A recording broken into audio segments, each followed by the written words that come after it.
The year is 1847. Winter's grip on Illinois remained, a chilling reminder of the persecution faced by the Latter-day Saints. Driven from their homes, they sought refuge in the vast expanse of the American West. Their leader, Brigham Young, a man of unwavering faith and iron will, pointed the way. He had a vision, a sanctuary for his people, a Zion in the wilderness. And so they embarked on a journey of biblical proportions, a testament to the human spirit's resilience. This was no ordinary migration. This was an exodus, fueled by faith and the desperate yearning for religious freedom. Thousands of men, women, and children, their belongings packed into creaking wagons, left behind the only world they had ever known. Ahead lay the untamed wilderness, a formidable barrier of towering mountains and scorching deserts. Yet they pressed on, their hearts set on a promised land. This was the beginning of the Mormon Exodus, a pivotal chapter in the history of the American West. This mass movement was not just about escaping persecution, it was about claiming a destiny. It was about building a new society, one founded on their religious principles. The Mormons were pioneers in every sense of the word, their faith a driving force as they ventured into the unknown. They carried with them the seeds of a new civilization, ready to take root in the fertile soil of the West. The Exodus was a story of immense hardship and remarkable courage. The journey westward was fraught with danger. The Oregon Trail, their chosen path, was a treacherous ribbon of dirt, stretching over 2,000 miles. Wagons toppled, provisions dwindled, and disease spread like wildfire. The relentless sun beat down upon them, baking the earth and parching their throats. Yet, the Mormon pioneers persevered.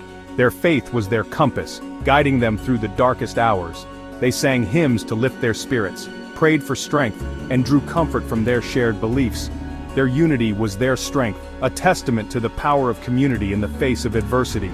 Brigham Young, their unwavering leader, became a Moses-like figure. He organized the Exodus, ensuring that resources were shared and the wagon train moved with a semblance of order. Along the way, they faced challenges that would have broken a less determined people. They buried their dead along the trail, marking their graves with simple stones, grim reminders of the sacrifices made in pursuit of their dream. After months of hardship, the pioneers finally reached their destination, the desolate yet breathtaking Salt Lake Valley. It was July 1847, and the sun beat down on a landscape that seemed to offer little promise. The air was dry, the soil thirsty. Yet Brigham Young, surveying the barren valley, famously declared, "This is the right place." The task before them was daunting. They had to transform this arid landscape into a thriving community. Undeterred, they drew upon their faith and ingenuity. They diverted rivers, channeled mountain streams, and implemented innovative irrigation techniques. Their success was a testament to their unwavering work ethic and their embrace of communal living. Resources were pooled, labor shared, and knowledge freely exchanged. Under Young's direction, they established a system of communal land ownership, ensuring that everyone had a stake in the success of their new home.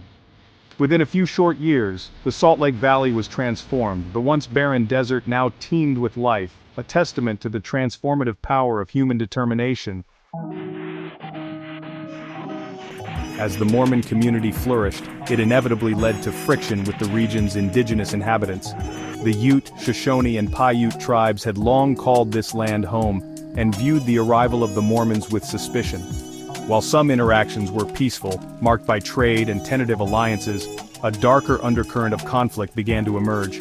The Mormons, driven by a sense of divine mission, laid claim to the land, often encroaching on traditional hunting grounds and sacred sites. Clashes over resources, land, and cultural differences escalated into violence. The Walker War, sparked by a series of misunderstandings and escalating tensions, left a trail of bloodshed and mistrust. The Mormons, with their superior numbers and weaponry, gained the upper hand, further displacing the native tribes. This period marked a tragic chapter in the history of Utah, a stark reminder that the pursuit of progress often comes at a cost. The Mormons were not content with simply building a city in the desert. They aspired to create an independent nation, a theocratic state governed by their religious principles, the state of Deseret. This ambitious vision encompassed a vast swath of the American West, stretching from present-day Utah to the Pacific coast. At the helm of this audacious endeavor was Brigham Young, who envisioned himself as both spiritual and political leader of this new Zion. The Mormons were a resourceful and industrious people, and they quickly set about establishing their own economic and legal systems. They minted their own currency, organized their own militia, and even petitioned the United States government for official recognition as a state. However, their dream of an independent Deseret was not to be. The United States, wary of the growing Mormon influence and their practice of polygamy, refused to grant statehood. The stage was set for a showdown, a clash of ideologies that would test the very fabric of the young nation. The Mormon practice of plural marriage, known as polygamy, became a lightning rod for controversy and a major point of contention with the United States government. While initially practiced in secret, it became increasingly public in Utah, further fueling the flames of outrage back east. Critics denounced it as barbaric and un-American, a relic of a bygone era that had no place in civilized society. Newspapers ran sensationalized stories of Mormon harems and the plight of oppressed women, painting a distorted and often inaccurate picture of life in Utah. The federal government viewed polygamy as a direct affront to federal law and a threat to the institution of marriage. In 1857, President James Buchanan dispatched federal troops to Utah, ostensibly to install a new non-Mormon governor and assert federal authority. However, the underlying message was clear: abandon polygamy or face the consequences. The Mormons, determined to defend their way of life and their religious freedom, prepared for a fight. The arrival of federal troops in Utah in 1857 ignited the Utah War, a bloodless but tense standoff that lasted for over a year. The Mormons, under the leadership of Brigham Young, adopted a scorched earth policy, burning their own crops and driving off livestock to deny the approaching army supplies. They fortified strategic passes in the Wasatch Mountains, determined to make any incursion a costly one. Mormon militiamen, known as the Nauvoo Legion, harassed supply lines and engaged in skirmishes with federal troops. The conflict, though marked by more posturing than actual battles, had a profound impact on the relationship between the Mormons and the federal government. It solidified the perception of Mormons as a rebellious and defiant group, further isolating them from the national mainstream. Eventually, a fragile peace was negotiated. Federal troops were allowed to enter Salt Lake City, but the Mormons were allowed to retain local control. The road to Utah's statehood was paved with compromise.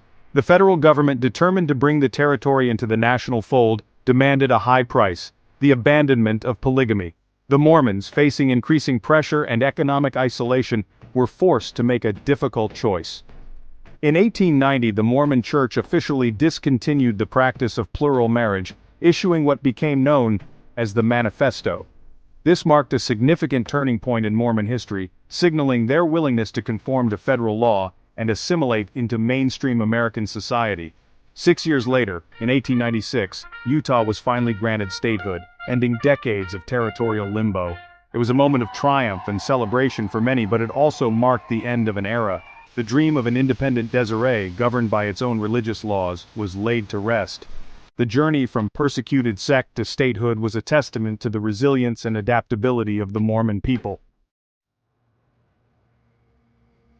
The legacy of the Mormon Exodus and the founding of Utah is complex and multifaceted.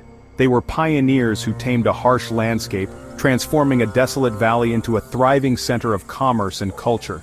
Their story is one of perseverance, faith, and an unwavering commitment to their beliefs. They built a community from scratch, establishing a unique culture that continues to shape the identity of Utah today. However, their history is also intertwined with the displacement of Native American tribes and the controversial practice of polygamy. These aspects of their past continue to generate debate and scrutiny, serving as a reminder that the path to progress is rarely a straight line. Today, Utah stands as a testament to the enduring legacy of the Mormon pioneers. Their story is an integral part of the American narrative, a tale of faith, perseverance, and the enduring quest for religious freedom.